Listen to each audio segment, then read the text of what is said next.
I'm right there with you. I don't know if you understand how hard it was to answer that question. I'm gasping for air right now.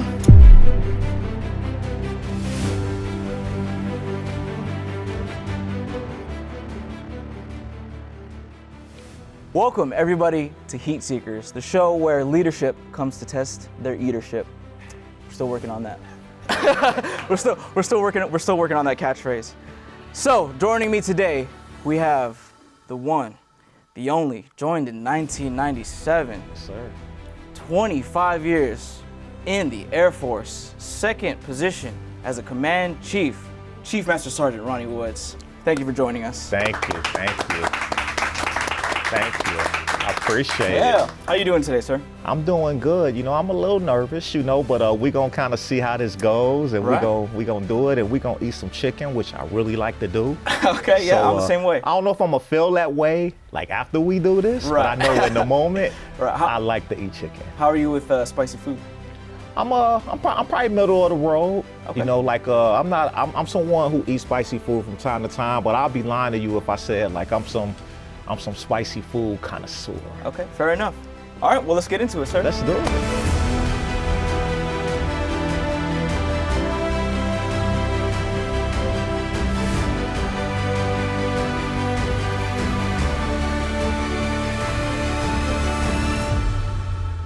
So the first sauce we have over here is going to be a Hot Ones classic hot sauce. It's going to be an 1800 on the Scoville scale, so we can go ahead and get it going.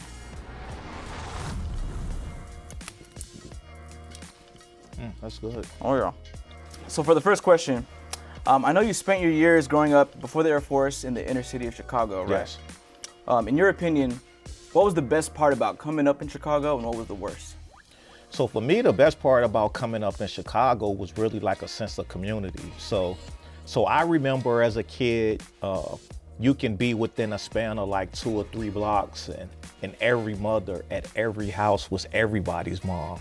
Every dad at every house was everybody's dad. So it was always a sense of community and being able to kind of grow up together, kind of go through trials and tribulations together, and be able, like if someone gets a cut on their leg or someone needs something to drink, you know, the first parent is going to be out there to kind of give drinks to everyone and kind of have that sense of community. Right. Now, the worst part about, especially on the west side of Chicago, was just the gang culture.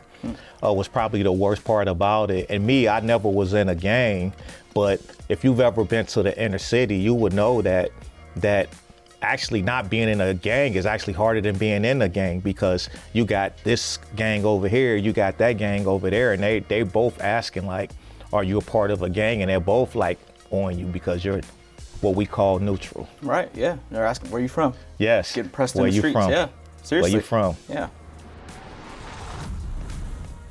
So let's move on to the next sauce here. Okay. It's Japan's #1 hot sauce. It's actually sourced out of Okinawa, made by a Marine in 1992. All right, so let's give it a shot. Man, a Marine in 1992. Yeah. Okay. You taste that garlic a little bit. That's pretty good. We're rolling into this thing slow, I see. Hey, we're gonna warm up a little bit, get comfortable, and then we'll see where the ride takes us, sir. So I also know that you're a huge Chicago sports fan. 100%. I know.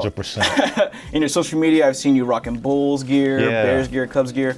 Even in my newcomer's brief, I remember I was sitting there watching you, and you made a point of talking about the Bulls, this and that, Michael Jordan. That's right. So I know that sports is very close to your heart. In your opinion, which superstar from any sport or team do you think has the makings to be a great chief in the Air Force, and why? Muhammad Ali. Muhammad Ali, especially for being a Chief Master Sergeant, because a Chief Master Sergeant develops, motivates, inspires, and have to sell like a message that's going to get everyone just really riled up. And when I think of the GOAT in my mind of sports, Muhammad Ali, he epitomized that. Like, he was very charismatic. He inspired and motivated people, and he really got everyone riled up for whatever cause that might be. And I think he will really be great at being like not only a Chief Master Sergeant, I believe any leader. And obviously he doesn't have a perfect record. He's not the greatest of all time because of his record in boxing. He's the greatest of all time because of the things that he stood for and the person that he was. I agree, yeah, and he was definitely a black sheep as well. So he wasn't afraid to take pay cuts, and it was hurting his bank account to stand for the values that he stood for. But I think, it was at a sacrifice. He sacrificed the prime of his career for something that he believed in. And it wasn't a very popular decision. Like back then, it was not popular at all. It took us as society a while to kind of really appreciate like what he was doing and the sacrifices that he made, because I mean, he was arrested for years during the prime of his career over something that he believed in, which, like Chief Master Sergeants, inspired a generation of individuals. So I know you spent 11 years as a defender Yes. in the U.S. Air Force. Yes. What was your craziest experience at the gate during gate duty? Oh man, so so for me, I had a lot of experiences like working at the gate, and when I really think about like those thousands and thousands of people that I brought in the gate, right. One time I was actually had a Navy officer. Like everyone realizes that their customs and courtesies is a little different, and obviously the Navy officer gives me his ID card. Oh, poor A1C Woods sees, 06, right? Uh-huh. And what do? I give him his ID card. I say, thank you. Welcome to Scott Air Force Base. I snap into attention. I salute him. And he doesn't salute back, but he's just sitting there. So I'm like, what's going on here? Yeah, right. Like, are you going to drive by? Right. And then he said, why are you saluting me? I'm in the Navy. And I was like, I'm sorry, Colonel. And then he was like, I'm not a colonel, I'm a captain. I'm a 06. And he was like, you need to learn Navy culture. Right. And you need to better understand that. Airman Woods. Airman First Class Woods, actually what he called me. And I was like I felt super bad because I'm like, he knew my rank. Oh, right. And I didn't know his. Right. So, but really like that crazy pause that we had while I was just sitting there as a young airman, I was just like, this is super crazy. I don't know what to do right now. And, but he kind of worked me through it. And because of that, I made sure I learned all joint ranks after that and really understood them. All right, so it's a learning lesson. Yes. Nothing wrong with that? Yes. Yeah. All right, let's get into the next one. It's gonna be Angry Goat Pepper Company, Phoenix. Goat pepper, okay. Yeah. Let's see here.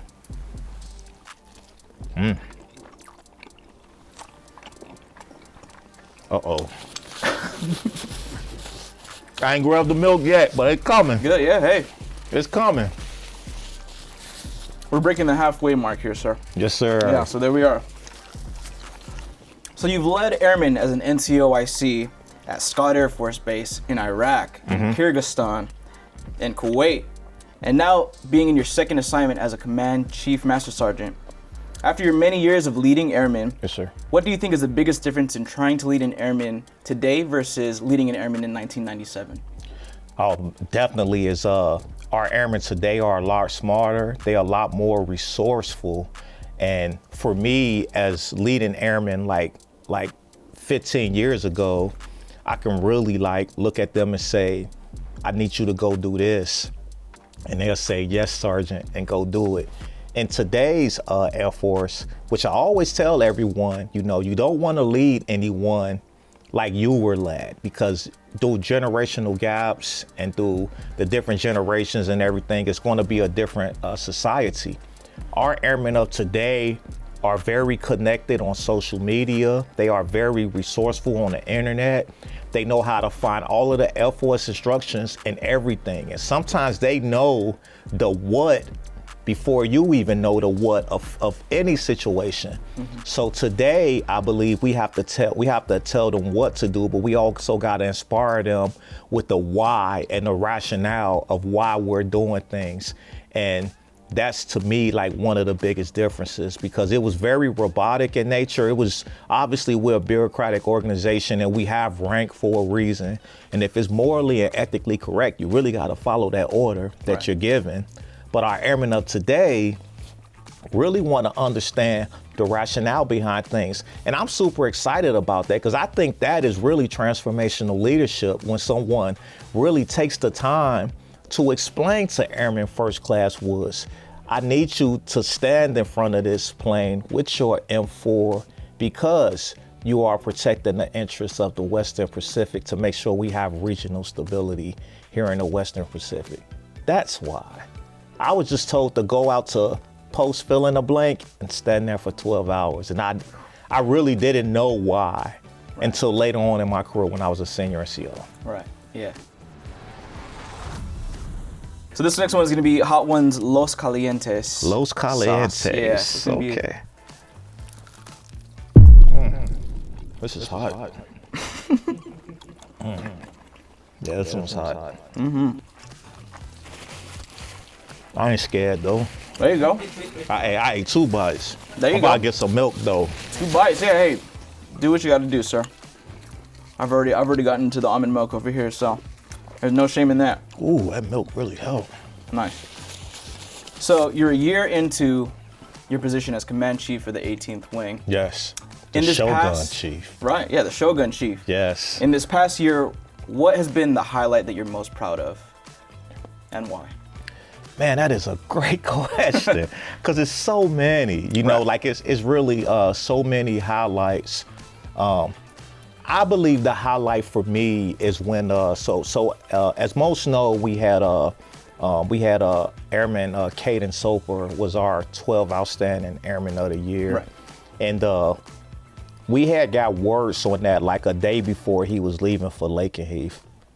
And the Compact AF, General Wilsbach, wanted to call him and kind of congratulate him. And we all know you got to put this thing together, like trying to get the 4-star talking to the junior enlisted airmen in less than a day. So the Chief Master Sergeants, the SCLs, the commanders, we kind of get to work to make this happen. And we were starting to feel like we wasn't going to be able to make it happen. But we got him at the enlisted club for lunch. He thought he was going to be there to eat with his chief before he leaves. And we kind of come in there and he's kind of looking super confused. And then we get General Wilsbach on the speakerphone, talking to him and just seeing how confused he was a highlight for me, but also seeing like how humble he looked when he was going through it. That was the highlight of my career. And that's actually one of the coolest things about like being a Shogun Chief. Like I get a front row seat to see individuals like meet those successes, overcome those challenges, and just really come into their own and do things that they never thought that they can do. And I get to see that every day with our Shogun warriors. And that's, for me, like I knew that moment was going to forever change that airman's life, and that the fact that he was talking to someone that's pretty high in the chain of command was like an extreme highlight for me. All right, so I'm not gonna lie, these last 3 are some bangers. So let's go ahead and get into it. Bang bang. This next one is gonna be Shimanero Habu hot pepper sauce. It's made in Okinawa. They grow the peppers on island, and it's said that they have the same spice profile as a habanero.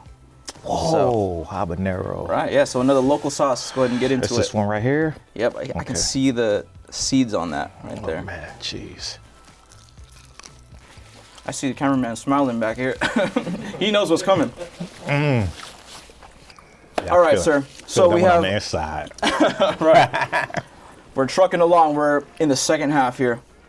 So we have a segment on the show called Explain That Graham. Yeah. We're gonna have a couple images from your social media. And we just need you to give a little bit more background information and more context to the image, if that's all right with you. Absolutely. Yeah. All right, so let me go ahead. So, your first ever assignment in the Air Force was Malmstrom Air Force Base in Montana. Yes.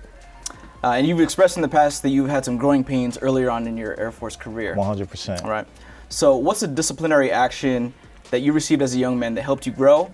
And what's one that you still may not agree with to this day?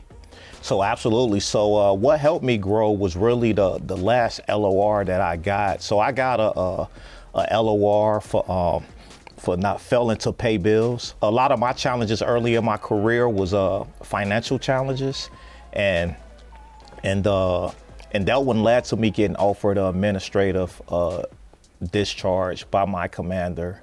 And it was kind of like a failure to adapt thing. Back then, they would kind of give you 2 years, and my leadership had basically assessed with me that I wasn't adapting very well to the military, and it's going to kind of be a clean slate. But I did get a personal appearance with the commander. I told him that I would like to stay in the military, and if they send me back to Chicago, I don't know if I'll be living in 5 years, and he decided to keep me in. And in terms of like, for me, like anything administrative that happened to me, that actually was the last time. There is nothing administrative of me that I didn't think that I didn't deserve. Okay. Like it made me the person I am today. Like, right. Like even as a chief master sergeant, when I was a senior enlisted leader at the squadron level, because I went through those Article 15s, those LORs and those LOCs, it helped me, one, understand that it's rehabilitative in nature and it works. And it also let me know you can't just fully judge an airman just because they gotten some paperwork. You can't just throw them over there because at the end of the day, regardless of what they did, they raised their hand and said, I want to serve this country. I want to serve my country. Right. And you got to help work them through that. So I don't think like any paperwork I received was like for a bad reason. And for any airman that's out there that might have got like, you know, something here or something there, whether that's an Article 15, whether that's a LOR or LOC or even a verbal counseling. My advice is to look in the mirror and ask yourself, like, what could I have done better? Far too many times we want to point the finger right. and say, I didn't deserve this, I didn't deserve that. But it's no administrative action out there that can ruin your career. I am living proof of that. I went from almost getting separated out the military to being the Shogun chief at the largest combat wing in the Air Force. And I think like the things that I went through every day, those experiences every day, because never in a million years that I think I'll be eating these hot wings with you and my mouth is burning, talking about Article 15s back in 1998. I'm starting to feel it a little bit. I'm not going to lie to you.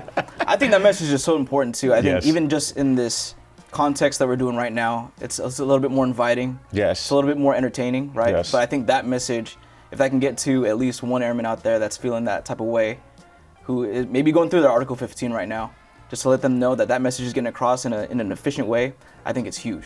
I wear it like a badge of honor. Right. Like those experiences that I went through, I wear it like a badge of honor just to really show through actions that, again, if you want to get better, because when my career was changed, I had a lot of mentors around me, but it really started with me looking in the mirror and saying, that's enough, I'm done. I'm ready to conform to military standards and be the best version of myself. Hell yeah. All right, we have another image right here, sir. Uh-oh. My social media, man. Oh, man. Yeah. So as a young airman, what did your son's birth mean to you at the time, and how did it change your life? So my son, birth, which is Sincere Woods, Airman First Class Sincere Woods, stationed out at Ramstein. So his birth 100% changed the vector of my life.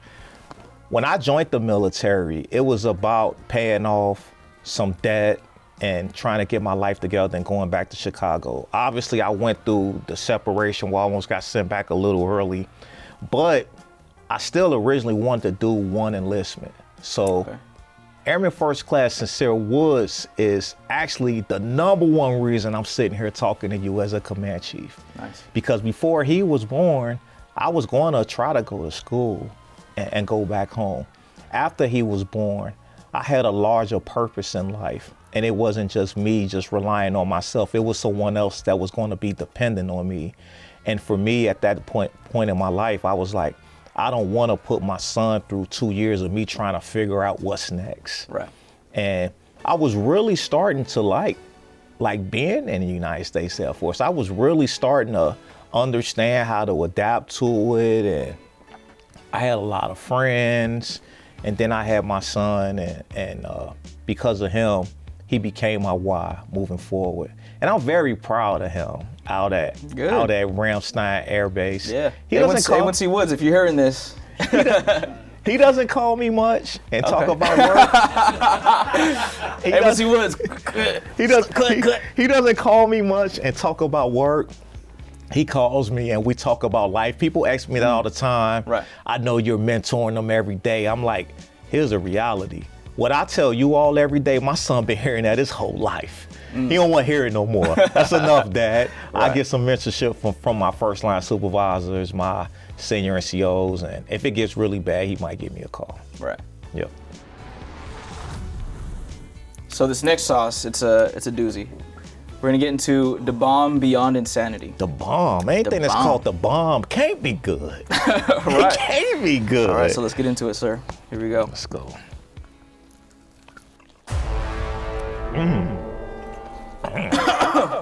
Oh yeah. Yeah. We here now. We cooking with fish oil There we now, go. man. Come on. Woo. So you've been in the Air Force for about 25 years now, and I know you must have had a lot of leaders ahead of you in that amount of time. In your years in the Air Force, what's the best advice you've ever received and what's the worst? The best advice I've ever received is the advice that I always give a lot of our airmen is be yourself. I was a young staff sergeant and I had in my mind, ooh. Oh yeah, it's serious, sir. I'm right here with you. I'm right here with you. I was a young staff sergeant. I had it in my mind what I thought an NCO should be. And that wasn't what was the best version of myself. Right. And I had a Master Sergeant say, go be you. Ronnie Woods like Jay-Z. Ronnie Woods like the Bulls, the Bears, and the Cubs. Ronnie Woods like to play spades. Ronnie Woods like to drink Hennessy. Ronnie Woods is also a family man. Ronnie Woods likes to be there for people. And one day I left my house and I said, I'm gonna be me. Change my career. If you look at my career, a lot of the awards and things that I won, a lot of the accolades, it started around Tech Sergeant. That was the moment where I started coming into my own because it made me more comfortable, but it also made everyone else around me more comfortable. And that was the best piece of advice I got. The worst piece of advice I ever got was one of the times where I got in trouble when I was a young airman first class. I had an NCO who, I won't put him out there. I think they're not in the military no more. Okay. But they said, just go in the first sergeant office and just act dumb. Just act like you didn't know the rules and just act like you was oblivious to everything that's going on. And I didn't listen to that. I actually walked in the office. And I was like, I take full responsibility for my actions. I didn't go in there and play dumb or make an excuse or anything like that. I just went in there. I knew it was my fault. And I told him it was my fault. Whew. I think that's the right move, sir. I'm right there with you. I don't know if you understand how hard it was to answer that question. I'm gasping for air right now. We're right there. We're hitting the peak of that mountain right here. And on the show, it's tradition to put a last dab on the wing. Ooh. And you don't have to, you don't want to. Nah, we doing this, man. Right. We in here. So you just put a little bit extra. We in here. Just a little zinger right there. Go ahead. You got it. Put that, what you call it, a little zinger? A little zinger. There we go. There we go. Solid. All right, sir. Cheers. Cheers.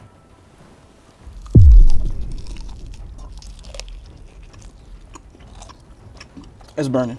That's for real.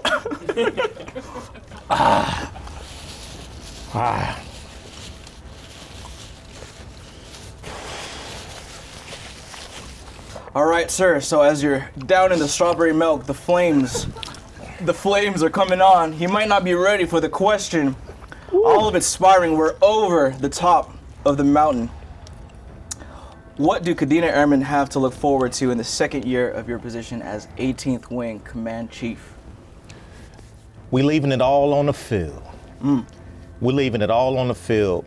They gonna get the best version of me, and I'm gonna give them everything I got in terms of getting after the development of our airmen, D, the readiness of our airmen, R, and continuing to innovate and show innovation, I, our people, which is my bread and butter, and our standards, which is being here in Okinawa, we have very unique things we have to do in terms of standards, which is what I really live by is drips, which is kind of like my focus areas.